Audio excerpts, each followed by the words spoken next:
Sustainability energy practices. Buildings account for up to 12% of water use, 39% of CO2 emissions, 65% of waste output, and 71% of all electricity consumed in the United States.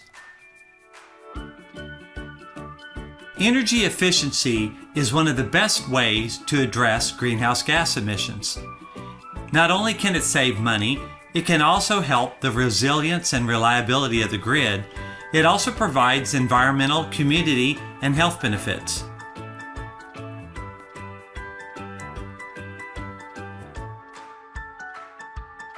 Energy management begins with understanding how much energy you're consuming. If you haven't taken a look at your bill, this is the first place to start. You need to understand your energy usage, what your demand charges are, and the cost per kilowatt hour. This will help you identify trends and any type of upsets that may be occurring throughout the year. Look at your bills closely and question all fees. In the state of Texas, there's a tax exemption if you're a manufacturer and you spend 50% of your electricity for manufacturing. You're eligible for a refund from all state sales taxes for the purchase of your electricity. One of the best ways to monitor your energy is to use sensor technology. In one example, we helped a company use a remote wireless sensor to monitor the energy used for their compressor. Remote wireless sensors collect information about real-time kilowatt usage. They can also identify opportunities for windows of improvement.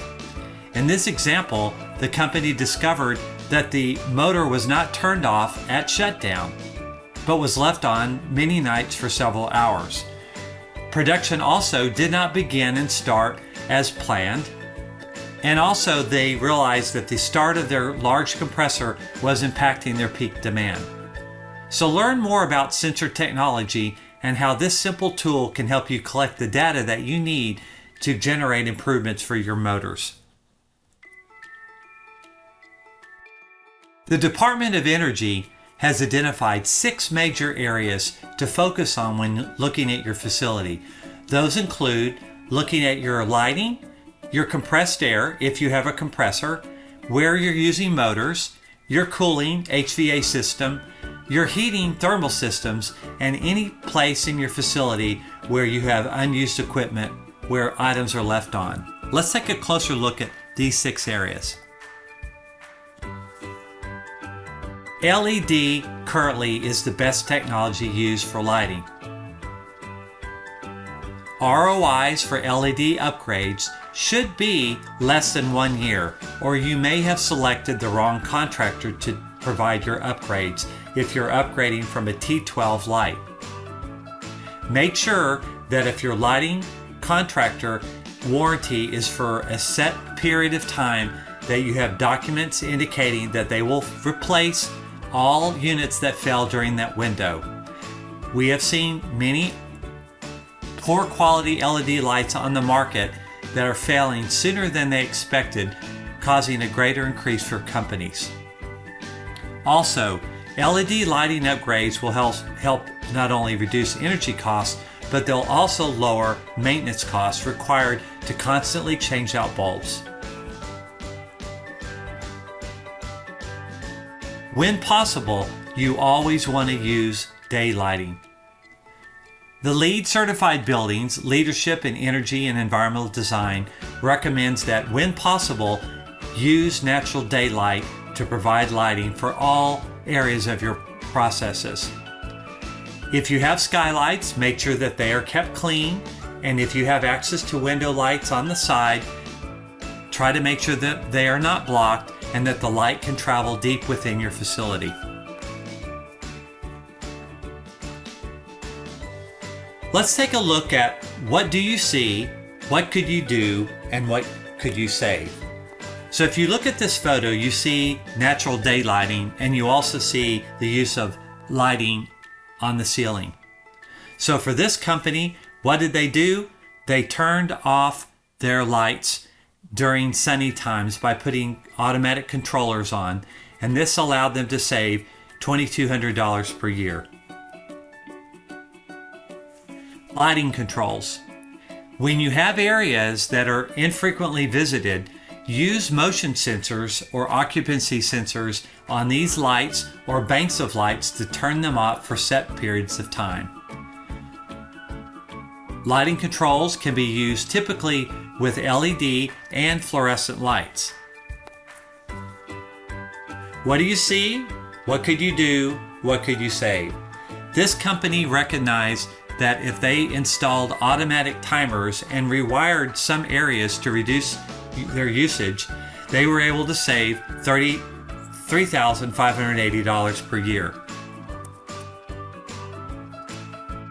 The third largest consumer of electricity in most manufacturers is a compressor.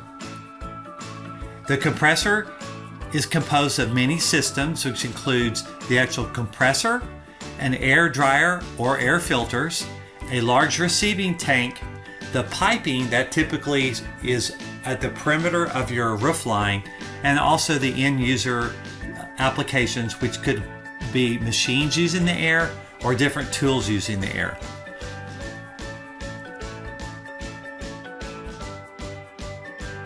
Compressed air saving opportunities. The Department of Energy has identified that repairing air leaks is the number one area that you can use to find some quick paybacks. For a typical system that has a 100 psi setting, a 1/32 inch hole will cost annually about $139 per year. A hole as large as 3/16 can be as much as $5,000 of savings per year. A typical manufacturer usually has between 10 to 20 air leaks, ranging in cost savings from $5,000 to $10,000 per year. So where should you look for compressed air opportunities? First, go to the point of use where that compressed air is being used. Start there and then move up the hose up to the hose reels or the hose leading to the ceiling. Also look for the regulators and filters. You typically can hear most air leaks on a quiet day or during the break periods. So when you have an off time, like during lunch or before you turn off all the equipment, walk to your factory and listen for the air leaks, tag those air leaks and repair them. Other things you're looking for are inappropriate usage of compressed air. The Department of Energy says that you should never use compressed air to blow off or clean any surface. You shouldn't use it to cool off a product or convey or push items for movement. Anytime you see an opportunity where you're using inappropriate usage, you can typically use a smaller motor to do the same things at a much less cost. Also look for excessive compressor settings. Typically we see compressor settings no higher than 115 psi. So if you're running compressor is at 120, 130, 140, make sure you know why you're using that much compressed air in your building. And also look for opportunities to turn off any equipment that's not needing the air. Again, typically over 25% of compressor air generated is wasted on air leaks. What do you see? What could you do? What could you save? Take a look at this picture and you'll notice on the white surface some black dust. This dust is occurring because there is an air leak onto the surface of this panel. The air has small amounts of either water or oil in it that later attracts dust to the area. So anytime you see a dusty surface or a spray area around a compressed air line, you know that there's probably a small air leak there.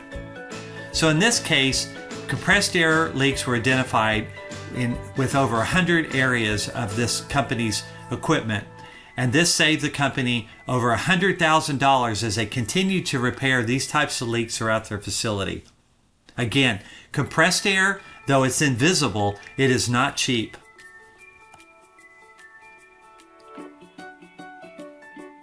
What do you see? What could you do? What could you save?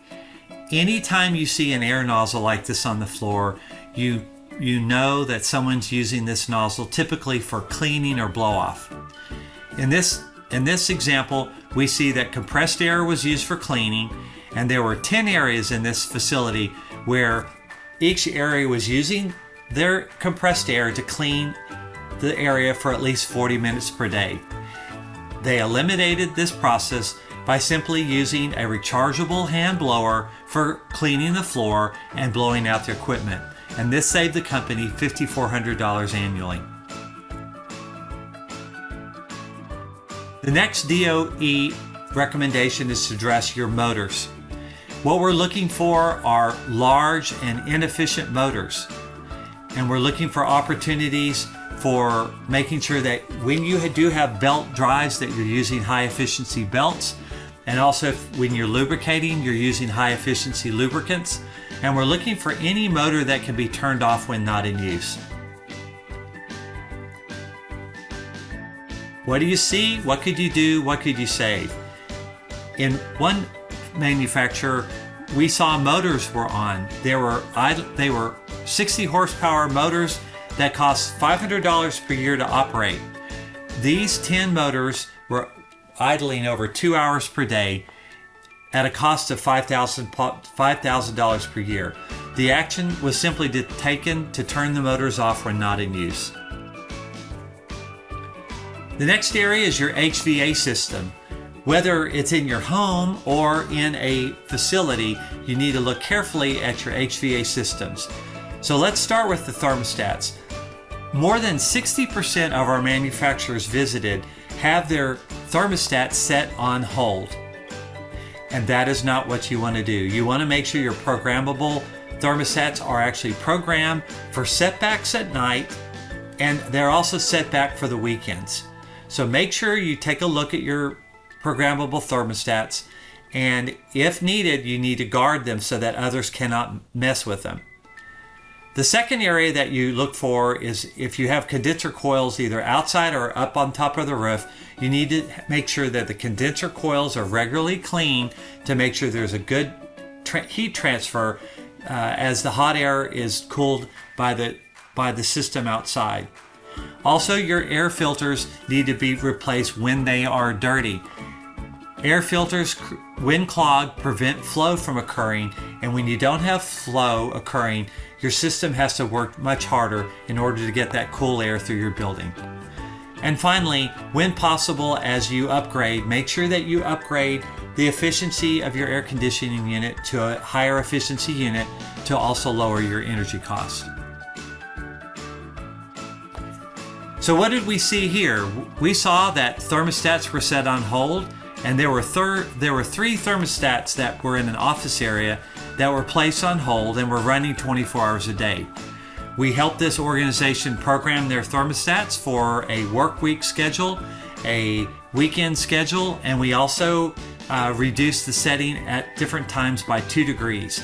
And these setbacks helped save this company somewhere between $5,500 and $6,500 annually. And finally, let's look at turning off unused equipment. We are looking for any type of motor like a ventilation fan up in the roof that is on when not needed, or equipment that's left on when not as needed. Motors that are left on when not needed, specifically between shifts, during lunch periods, or during break periods if it's easy to turn them off. Or ovens that are on when there's no product available, or pumps that are pumping systems when not needed. Another area to look for are paint booths that are constantly on even though no spray is being applied to any product. Make sure that all unused equipment is turned off when not needed. So here's some examples. This example was a spiral freezer was on with no product inside. And the solution was a motion sensor and a video remote monitoring was added to validate the amount of time the freezer was cooling without product inside. By updating the freezer controls, this company will save 223,000 kilowatts of electricity, saving them more than $13,000 per year. What do you see? What could you do? What could you say? Though no one saw these fans on at night because it was dark after they turned the lights on, these large fans were on at night through this facility. By simply turning off these fans 6 hours each night, this company will be saving $10,200 annually. And finally, let's look at the building envelope. Your building envelope is everything from the foundation or the slab, including the walls up to the ceiling. You're looking at your roof and all roof openings, and also windows and window openings, and also insulation. The building envelope protects your heat loss and heat gain in your facility. What do you see? What could you do? What could you save? In this photo, you couldn't see what we saw until you used a thermal camera. But by using an infrared camera, we were able to identify heating and cooling losses. The thermal camera detected poor insulation and air leaks around windows, doors, roof openings to help this company reduce its electrical costs by 12%. We have also used thermal cameras to look at steam boiler pipes for uninsulated pipes in the building, or boilers that are not insulated. So if you have not considered purchasing a thermal camera, it will pay for itself after its first use. And finally, thermal systems. What do you look for? You're looking for places where temperatures are not controlled by thermostats. You're looking for anything that's uninsulated. So as you walk by, if there are areas where you can feel heat radiating off of equipment, it's a good sign that you could add additional information. We are also looking for times for heating processes that are not posted, or heating times that are in increments of a half an hour or an hour. You want to heat a product or dry a product the minimum amount necessary. So if a product only needs 22 minutes of time heating it to 30 minutes means you're adding an additional 8 minutes of non-value extra energy that you're wasting that's not accomplishing anything.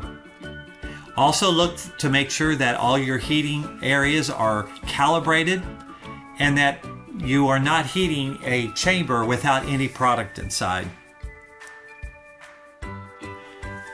So what do you see? What could you do, or what could you save?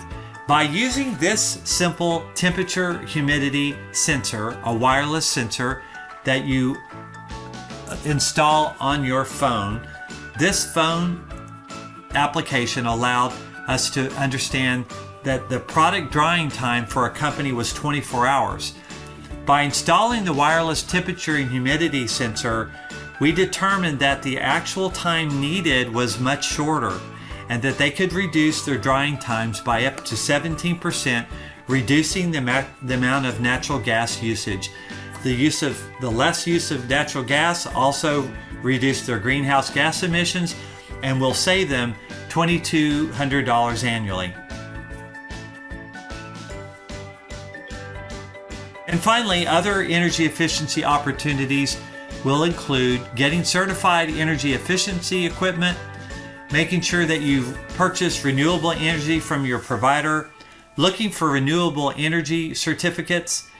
If possible, use on-site renewable energy such as solar, filtered water, and finally, if you are needing that, an electric charging station. All opportunities to be more energy efficient. Thank you for your time, and we hope that these energy practices will help your organization gain a closer position to becoming into the sustainability zone.